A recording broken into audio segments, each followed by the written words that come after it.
This is Focal Point with Brian Fisher on AFR Talk.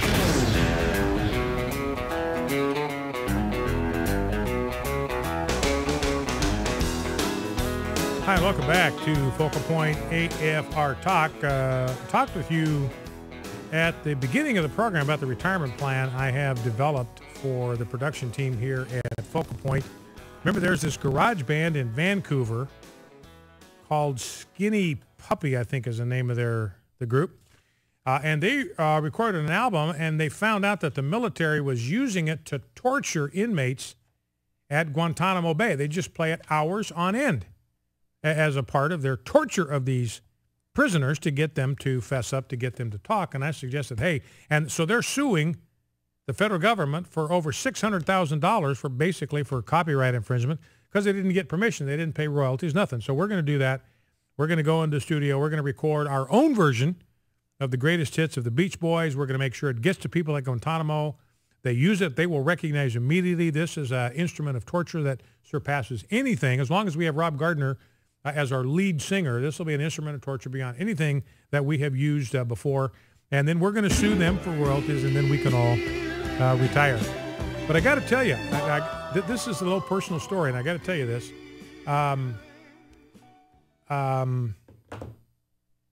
When my son was playing high school ball and American Legion ball, I did a lot of PA work. I'd play songs between innings, introduce batters, and all that kind of stuff. And I had a song I played at the end of every game that we won. If we won at home, the song that I would play immediately after the last out, if we won, was the old Buddy Holly song, That'll Be the Day. And the idea was that'll be the day you come into our house and beat us. So that was kind of our signature song. We'd win a game at home. That'll be the day, man. I'd crank it as soon as that last out was there. Well, Debbie and I went to the Western Idaho Fair one time, and they had this karaoke booth. And so I went in there and looked at all of the songs that they had that I could record. I couldn't find anything that was in my range. And I've told people the only difference between me and Roy Orbison is 4 octaves.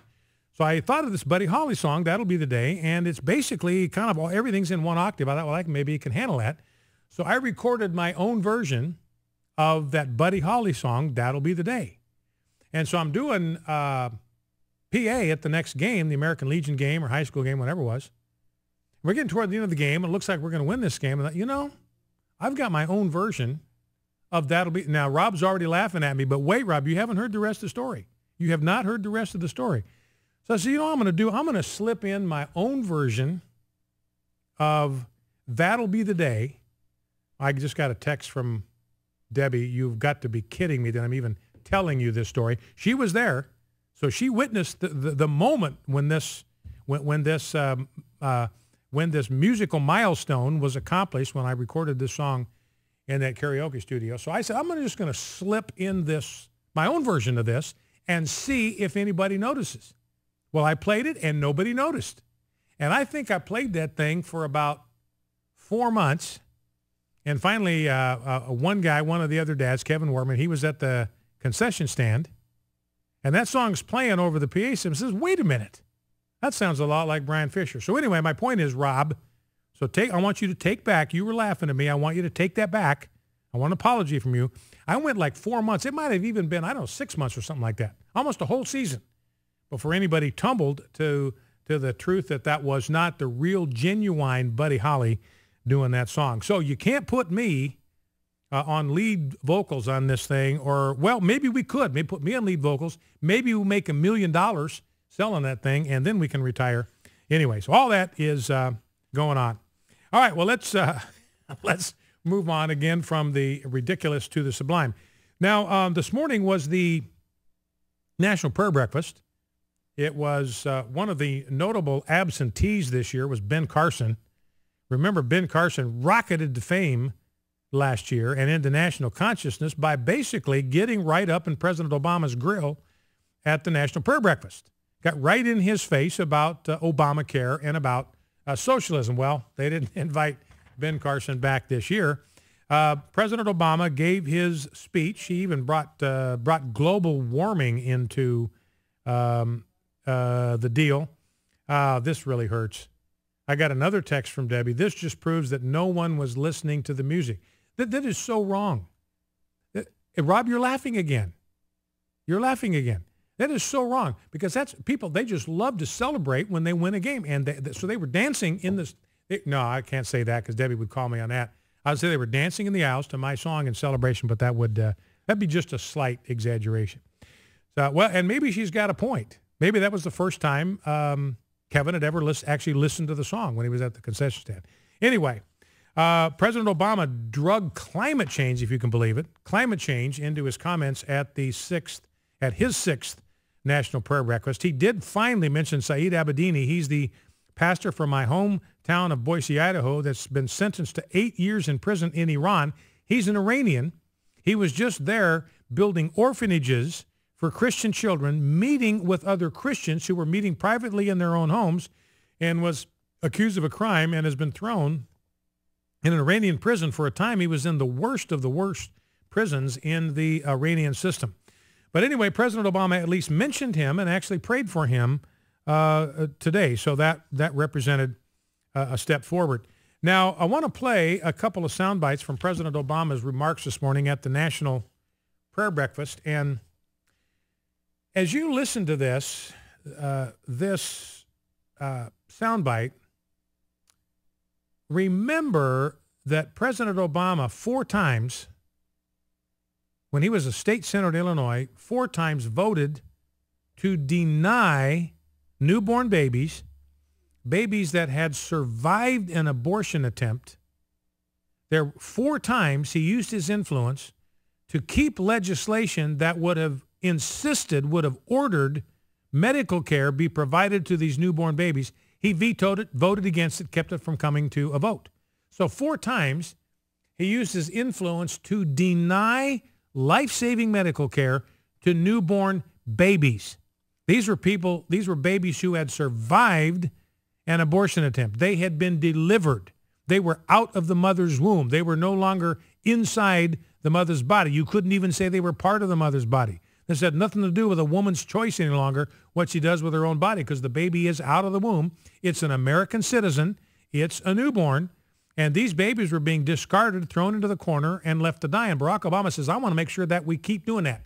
I want to make sure these newborn babies, American citizens at the youngest moment of life, I want to make sure that they're discarded like so much garbage, tossed in the corner of a utility room and left to die. I want to do that. And I'm so committed to infanticide, our president said, that I'm going to make sure that we don't pass a law that gives them any sort of medical help. So with that as a background, and remember, he's out there taking the Little Sisters of the Poor to court to order them, a Catholic charity, order them to pay for abortion-causing medication for their employees. So with that as a backdrop, listen to and all I can say is just the abject hypocrisy. It's almost nauseating. Let's listen. Yet, even as our faith sustains us, it's also clear that around the world, freedom of religion is under threat. And that's what I want to reflect on this morning. We see governments engaging in discrimination and violence against the faithful. We sometimes see religion twisted in an attempt to justify hatred and persecution against other people just because of who they are, how they pray, or who they love. Old tensions are stoked, fueling conflicts along religious lines, as we've seen in the Central African Republic recently, even though to harm anyone in the name of faith is to diminish our own relationship with God. Extremists succumb to an ignorant nihilism that shows they don't understand the faiths they claim to profess. For the killing of the innocent is never fulfilling God's will. In fact, is the ultimate betrayal of God's will.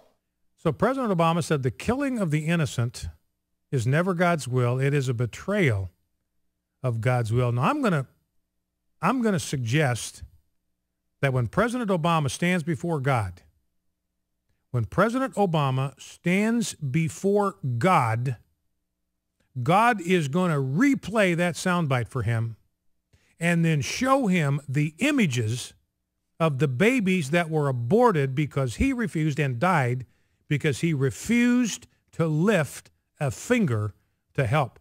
And remember, Jesus said we are going to be judged by every careless word that comes out of our mouths. Now, I don't know if you also caught in there President Obama talking about who they love.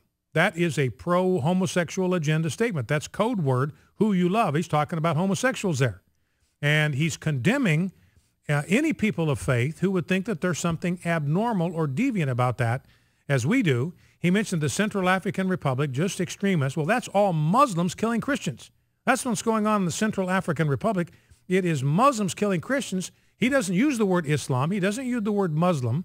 And he says, look, these people just don't understand their faith. No, they understand it perfectly. It directs them to kill the innocent infidels. Well, let's play clip number 2. Obama at the National Prayer Breakfast this morning. Today we profess the principles we know to be true. We believe that each of us is wonderfully made in the image of God. We therefore believe in the inherent dignity of every human being, dignity that no earthly power can take away. And central to that dignity is freedom of religion, the right of every person to practice their faith how they choose, to change their faith if they choose, or to practice no faith at all, and to do this free from persecution and fear. Our faith teaches us that in the face of suffering, we can't stand idly by, and that we must be that good Samaritan. In Isaiah, we're told to do right, seek justice, and defend the oppressed. The Torah commands, know the feelings of the stranger, having yourselves been strangers in the land of Egypt. The Quran instructs, stand up firmly for justice. So history shows that nations that uphold the rights of their people, including the freedom of religion, are ultimately more just and more peaceful and more successful. Nations that do not uphold these rights sow the bitter seeds of instability and violence and extremism. So freedom of religion matters to our national security. So once again, President Obama, before the watching world, had heads of state there, says that one of the inherent rights is the freedom of religion, which he said is the right of every person to practice their faith. That's a grammatical error, should be his faith, how he chooses. A right of every person to practice their faith how they choose. So President Obama says this is a fundamental right because we're made in the image of God. Well, President Obama, tell that to the Little Sisters of the Poor. You're not letting them practice their faith how they choose. Tell that to Hobby Lobby. You're not letting them practice their faith how they choose. You want to drag them into court and fine them $1.3 million a day. President Obama, listen to your own words. Focal Point, AFR Talk.